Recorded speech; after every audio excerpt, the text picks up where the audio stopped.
안녕하세요. 사랑하는 나그네교회 교회 여러분, 그리고 하나님의 말씀을 같이 읽어가는 그리스도 안의 형제 자매된 교회 여러분, 오늘 주일에 여러분과 함께 읽어갈 복된 하나님의 말씀은 창세기 25장입니다. 25장에서는 아브라함 인생의 마무리를 정리하고 있습니다. 자손들이 어땠는가를 소개하는 것으로 이 25장은 시작을 합니다. 내용을 보겠습니다.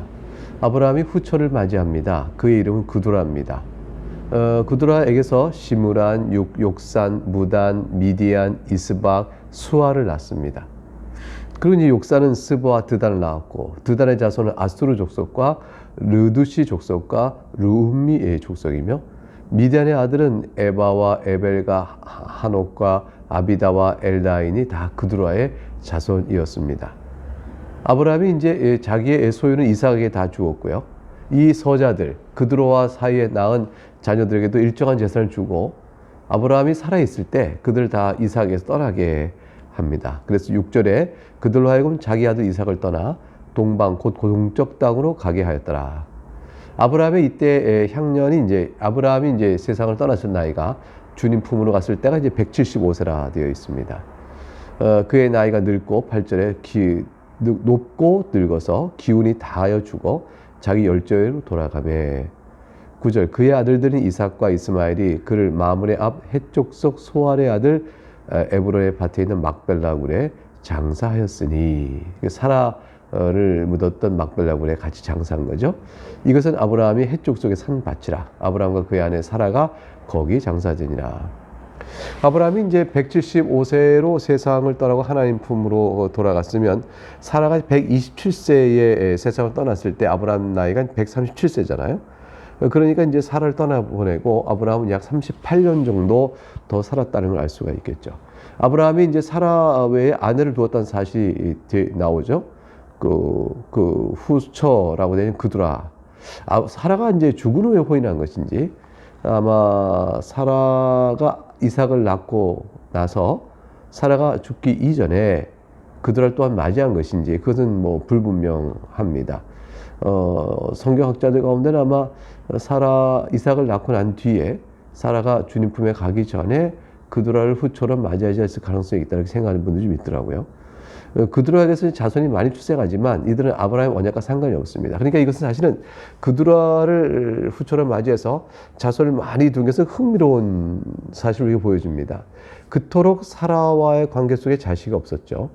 근데 아브라함이 그 늙은 나이에 100세가 되어 이삭을 얻었는데, 사실 아브라함이 그 사라가 세상을 떠나기 전, 즉 이삭을 낳고 사라를 떠나기 전에 그 사이에도 아브라함의 생식 능력은 사실 사라지지 않았다. 이걸 보여주는 것이죠. 그러니까 사라의 나이가 90이 돼서 겨우 이제 하나님께서 허락하셔서 이삭을 얻었는데, 그 이후에 아브라함이 후처 그두라를 얻어서 그렇게 많은 자손을 얻었다는 것은 어떤 이해하기 어려운 거죠. 근데 하나님은 여기에 비교적 섭리가 있는 것이죠. 아브라함 자신의 자연적 생식 능력이 살아있어도 사라의 태가 죽은 자 가운데서 낳을 것을 이렇게 보이시는 역사 속에서 하나님께서는 언약의 축복이 은혜로 주시는 것이다 하는 사실을 이제 보여주고 있고요. 그 후에 그두라와의 관계 속에서 난 자녀들은 다 있어도 그것은 하나님이 그토록 은혜로 주신 자녀가 아니요, 자연적으로 얻은 자녀들은 아무리 많아도 하나님의 언약의 백성으로 되어지지 않는다는 이 영적 성질을 대조적으로 보여주고 있다, 이렇게 볼 수가 있습니다. 11절에 아브라함이 이제 죽은 후에 하나님이 그의 아들 이삭에게 복을 주셨고, 이삭은 브엘라 헤로의 근처에 거주하였다, 이렇게 되어 있습니다. 결국 이제 하나님께서 아브라함의 생식의 능력을 회복시켜 주셔서 그두라에게와의 관계 안에서 많은 자손을 낳게 했다, 이렇게 이제 볼 수 있는 과정이긴 한데, 그러나 이것은 약속의 자녀는 아니에요. 이들 다 떠나보내고 난 뒤에 아브라함은 이제 죽었습니다. 이들과 상관없이 이삭을 하나님 따로 불러내셔서 11절에 복을 주시는 거예요. 그리고 12절에는 이제 이삭이 아닌 하갈에서 아브라함이 낳은 또 다른 아들 이스마엘은 어떻게 되는 것인가, 그 족보를 이제 정리해 줍니다. 사라의 요정 애굽인 하갈이 아브라함이 낳은 아들 이스마엘 족보를 이루하고 13절 이스마엘의 아들들의 이름은 그 이름과 그 세대대로 이와 같으니라. 이스마엘의 장자는 느바윕이요 그 다음은 게달과 압부엘과 밉삼과 미스마와 두마와 마사와 하닷과 데마와 여둘과 나비스와 게드마니 이들은 이스마엘의 아들들이요 그 촌과 부락대로 된 이름이며 그 족속대로 12 지도자들이었더라. 그래서 하나님께서 이스마엘에게도 그 족속 12지자를 놓고 이렇게 번성하게 되는 은혜를 허락하십니다. 육적인 번성이죠. 이건 이삭과 같이 언약의 자손으로서 우리의 믿음의 조상이 되어지는 또 그리스도를 예표하고 하나님의 은혜로 약속한 바로 주시는 아들. 이삭은 이중적이잖아요. 한편으로는 약속의 자녀로서 우리가 같은 믿음 안에서 나아가는 우리를 예표하는 부분이 있고 또한 그리스도를 예표하는 부분이 있고 그렇습니다. 17절에 이스마엘은 향년 137세에 기운이 다하여 죽어 자기 백성 돌아갔고 이스마엘과 이제 이삭과는 언약적 분리가 이루어집니다. 이스마엘이 향년 130세에 돌아갔고 18절 그 자손들은 하윌라에서부터 아수르로 통하는 애굽 압술까지 이르러 그 모든 형제의 맞은편에 쭉 거주하였습니다.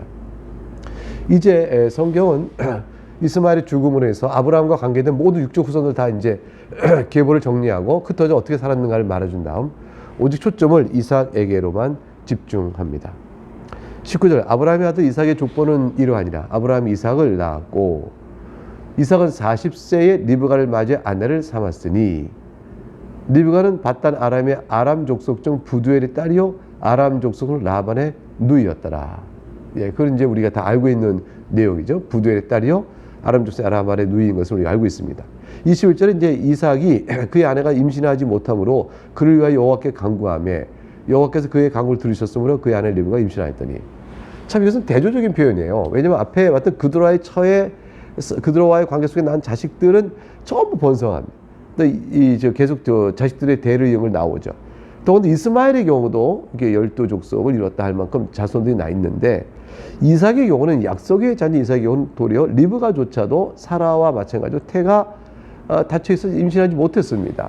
근데 하나님께 간구해서 하나님께서 그 간구를 들으심으로 임신이 이루어집니다. 그러니까 너의 후손이 많을 것이다 라고 약속을 받았던 언약 백성의 이 자식들의 수가 그렇지 않은 자들에 비해서 훨씬 부족한 것이에요. 적은 것입니다. 하나님의 약속이 어떻게 되는 것일까?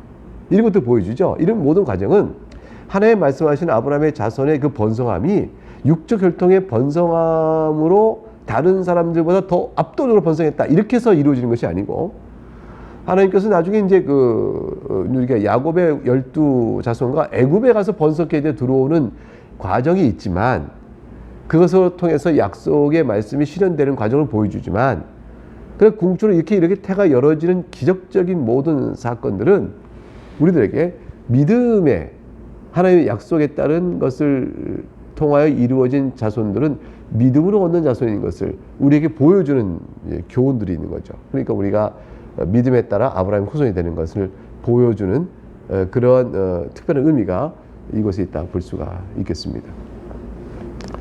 리브가가 이제 오랫동안 임신을 못했죠. 이삭이 독자니까 얼마나 이제 자식을 기다렸겠어요. 근데 이제 26절에 우리가 보면 알듯이 리브가 이삭의 아이들 낳았을 때 이삭의 나이는 60세였다고 되어 있습니다. 40세에 장가하고 60세에 아이를 얻습니다. 20년간 기다려온 거죠. 독자인 이삭이 얼마나 자손 보기 원했을 텐데 5년을 기다려도 10년을 기다려도 15년을 기다려도 19년을 기다려도 응답이 없다가 나중에 이제 19년째 임신이 이루어지고 60세에 아이를 얻게 되어집니다. 이삭이 여호와께 간구했다. 이것은 이제 사실 아브라함의 복을 의식하고 간구한 거죠. 이삭도 아브라함의 씨로 자기가 와 있고 자기를 통해서 그 약속의 자손들을 계속 번성케 하실 것이므로 하나님께서 역사하여 주셔야 될 것이 아니겠습니까? 라고 이제 하나님께 그의 권능과 또 신실한 지혜에 따른 섭리를 믿고 그 앞에 이제 간구했다라고 볼 수 있습니다. 개인의 영적 출생 또는 또 어떤 사람을 향한 구원의 기도, 여러분의 자손들의 믿음을 자녀들을 위한 믿음의 기도도 다 때를 우리가 정한 바대로 얻지 못하더라도 우리가 원하는 바에 열매를 보지 못하더라도 굳건히 하나님의 능력과 지혜로움을 믿고 계속해서 믿음으로 기도하는 그런 일이 필요할 것입니다. 하나님의 역사는 굉장히 천천히 되는 경우가 많아요. 예수님 오실 때까지 얼마나 오랜 세월을 기다렸어요. 아니 그 아브라함 후손들이 나중에 가나안 땅에 큰 민족이 올 때까지 애굽에 가서 450년간 있잖아요. 그것도 얼마나 긴 세월이에요. 그러니까 하나님께서 당장이 데려올 수 있지만 하나님의 시간은 정하신 그때가 될 때까지 우리 앞에서는 굉장히 천천히 느릿느릿 오랫동안 행하시는 하나님이시기도 합니다. 그걸 통해서 우리는 하나님을 향한 믿음의 신실하심을 믿고 나아가도록 하시는 뜻도 있습니다. 22절 그 아들들은 이제 그의 태 속에서 서로 싸우니라. 리브가가 이제 드디어 임신을 했는데 임신한 다음에 그 임신한 그 아이들이 태 속에서 싸웠다. 그가 이르되 이럴 경우에 내가 어찌할꼬 하고 가서 여호와께 묻자온대. 문제가 발생한 거죠. 태 속에 있는 이제 쌍둥이가 서로 임신했고, 근데 순탄한 거 아니에요. 서로 싸우는 게 있으니까. 그 얼마나 이제 불안할까요? 염려와 불안이 있었겠죠. 그 여호와께서 물었습니다. 23절에 하나님이 답해 주셨습니다. 두 국민이 네 태중에 있구나. 두 민족이 네 복주에서 나누이리라.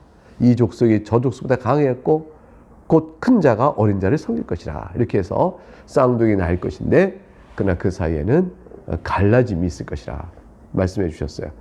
하나님께서 이렇게 역사하시는 까닭은 결국 이들이 로마서에 보듯이 각각 태어나서 어떤 선한 일을 하기도 전에 하나님께서 이 아이들의 나아갈 바를 이미 정하신 바가 있다. 그래서 하나님의 예정적 선택에 대한 선택의 예정에 대한 중요한 교훈을 우리 여기서 얻게 되어지죠. 이제 하나님 하신 말씀은 이 두 아이들 각각 큰 민족이 이루게 될 것이다. 근데 서로 운명이 갈리게 될 것이다. 한 민족은 택함을 받을 것이고 다른 민족은 버림을 받을 것이다. 근데 선택을 받는 자는 동생이 될 것이라 말씀해 주셨습니다. 24절 그 해산의 기운이 다 찬즉 쌍둥이가 있었는데 먼저 나온 자는 붉고 전신이 털옷 같아서 이름을 예서라 하였고 후에 나온 아우는 손으로 예서의 발꿈치를 잡았으므로 이름을 야곱이라 했는데 리브가 그들을 낳을 이삭이 60세였다 했습니다. 과연 이 두 아이가 어떻게 성장하고 장성하게 될까요? 그 27절에 그 이하 내용이 그걸 설명해 줍니다. 그 아이들이 장성함에 에서는 익숙한 사냥꾼이었으므로 들 사람이 되고 야곱은 조용한 사람이었으므로 장막에 거주하니 참 성격이 달랐어요. 하는 일도 달랐고. 이삭은 에서가 사냥한 고기를 좋아하므로 그를 사랑하고 리브가는 도리어 야곱을 사랑했습니다. 이삭이 에서를 사랑한 까닭은 에서가 사냥해온 고기가 맛이 참 좋았고 그래서 그걸 흡족해서 에서를 사랑했습니다. 근데 리브가가 야곱을 좋아합니다. 리브가 야곱을 좋아한 것은 조용한 성품일 때일 수도 있겠지만 분명히 에서와 야곱 사이에 어떤 영적 성격의 차이가 있다는 것을 리브가는 짐작하고 있는 거죠. 왜냐하면 자기가 작은 아이가 그 큰 자가 작은 자를 섬길 것이라 이 말을 리브가 기억하고 있는 것이죠. 그래서 같은 태에서 나온 자식이지만 하나님 보실 때 각각 아이들이 나아갈 길이 달라질 것이라는 사실을 리브가는 염두에 두었던 것이라 볼 수 있어요. 근데 이삭은 사실 그 염두에 뒀다면 에서가 잡아온 사냥꾼으로서 잡아온 고기가 아무리 좋아도 하나님께 앞서 이제 에서를 위한 기도 또 야곱을 보는 눈에 다른 이런 것이 있어야 할 텐데 그냥 이삭은 에서를 좋아했다 이렇게 성경에 기록되고 있죠. 그러니까 이삭이 에서를 향한 사랑은 그 사랑은 하나님의 뜻을 좀 벗어나는 어쩌면 하나님 정하신 그 원리를 좀 벗어나는 그런 모습까지 있다 볼 수 있겠죠. 이제 사실 그 내용이 29절 이하부터 나옵니다. 에서가 어떤 사람인지 하나님 앞에서 야곱은 어떤 사람인지가 보여주는 하나의 사례가 29절 이하에 나옵니다. 야곱이 죽을 쏘았더니 에서가 들에 돌아와서 심히 피곤하여 사냥 갔다 오니까 얼마나 피곤하겠어요. 야곱에게 이르되 내가 피곤하니 얼마나 배고파겠어요. 그 붉은 것을 내가 먹게 하게 하라 한지라. 그래서 에서의 별명이 이제 붉은 것이라는 뜻을 담고 에돔이라 이렇게 지어지게 됐습니다. 야곱이 이르되 그냥 안 줍니다. 야곱이 말하죠. 형의 장자의 명분을 오늘 내게 팔라. 에서가 말합니다. 내가 지금 죽게 되었는데 이 장자의 명분이 내게 무엇이 유익하겠냐. 그 야곱이 이릅니다. 33절에 오늘 내게 맹세하라. 에서가 맹세하고 장자의 명분을 야곱에게 판지라. 이렇게 되어 있습니다. 이 사건은 야곱과 에서가 하나님께서 아브라함을 통해 주신 바 된 복에 대해서 어떻게 받아들이고 있는가를 보여주는 아주 극명한 예가 되어집니다. 장자권이 무슨 소용이 있겠냐. 내가 좀 배고파 죽겠고 했는데 라고 주저하냐고 장자권을 팔았다. 근데 야곱은 기회를 봐서 장자권을 혹시 사모하고 갖고 싶었던 것입니다. 그래서 나중에 야곱이 자기를 속여서 장자권을 명분을 뺏었다고 말하지만 사실은 속여간 것이 아니고 분명하게 말했습니다. 그리고 이제 돌아온 에게 그걸 날 팔아 할 때 에서가 장자권을 소중히 여겼다면 무슨 소리냐? 내가 지금 팥죽한 걸 팔 수 있는 것이냐? 아무리 내가 굶어 죽고 뭐 힘들고 지쳐도 그렇게 할 수 없느니라. 네가 어떻게 하나님이 주시는 장자의 아브라함의 언약의 축복으로 장자가 누릴 것을 네가 감히 달려가느냐? 라고 말함으로 하나님의 뜻과 질서를 네가 어기는 것이다 하고 에서가 야곱을 뭐라고 할 수도 있죠. 근데 에서는 말하고 하지 않고 장자가 네 가져가라 이렇게 얘기해 본 것입니다. 야곱은 이제 반대로 얼마나 자신이 에서가 누리는 그 장자권에 대한 축복을 얼마나 갖고 싶은가, 이거를 이제 얼마나 갈망했는가. 하나님의 축복에 대한 갈망이죠. 그 성경은 야곱과 대조해서 에서를 가리켜서 장자권을 멸시하여 행한 일이다 이렇게 평가를 내리고 있죠. 34절 이제 야곱이 이제 떡과 팥죽을 에서에게 줍니다. 에서가 먹으며 마시고 일어나 갔으니 에서가 장자의 명분을 가볍게 여깁니다 이렇게 되어 있죠. 여기서 이제 우리가 살펴볼 것은 사람이 자기 꾀로 하나님의 나라에 들어가는 어떤 구원을 받을 수 있다 이런 뜻을 말하는 건 아니에요. 사람의 꾀로 얻을 수 있다, 사람의 노력 얻을 수 있다 이런 뜻이 아니고 하나님께서 선택한 자의 마음속에는 하나님 나라에 대한 갈망이 있다는 것이에요. 그 갈망에 따라 주 앞에 나오게 된다는 것이에요.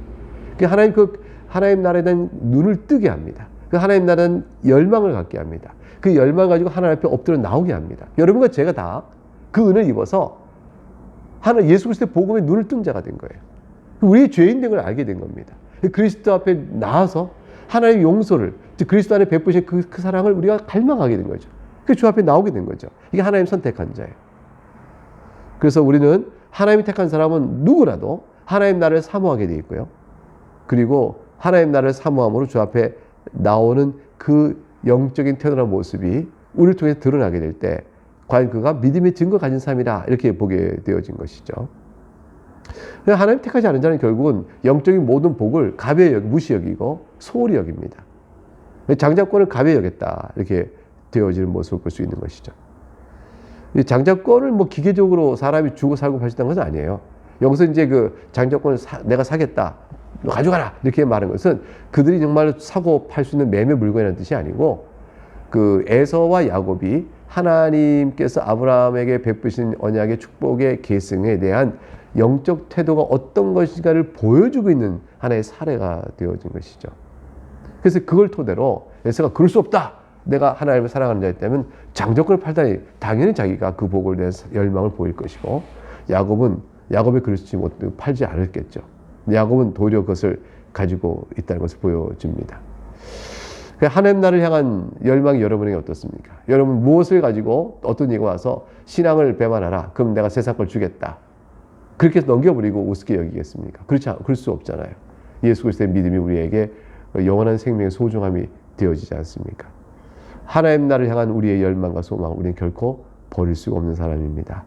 성도의 성도됨을 드러내는 가장 중요한 결정적인 영적 요소가 어떤 것인가 모를 때 에서와 야곱 이 사건 속에서 우리는 야곱의 야곱됨을, 야곱을 향한 하나님의 사랑을 볼 수가 있게 되어집니다.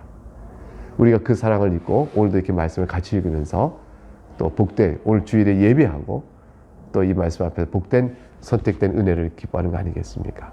여러분 이 말씀을 가지고 야곱의 인생이 험악한 세월이 할지라도 주의 나라의 소망의 자녀로 살았던 것처럼 여러분 인생이 어떠하든지 그 그리스도 안에 주어진 영생을 기뻐하면서 힘차게 살아갈 수 있는 여러분 될 수 있기를 주의 이름으로 축복합니다. 내일 다시 뵙겠습니다. 감사합니다. 샬롬.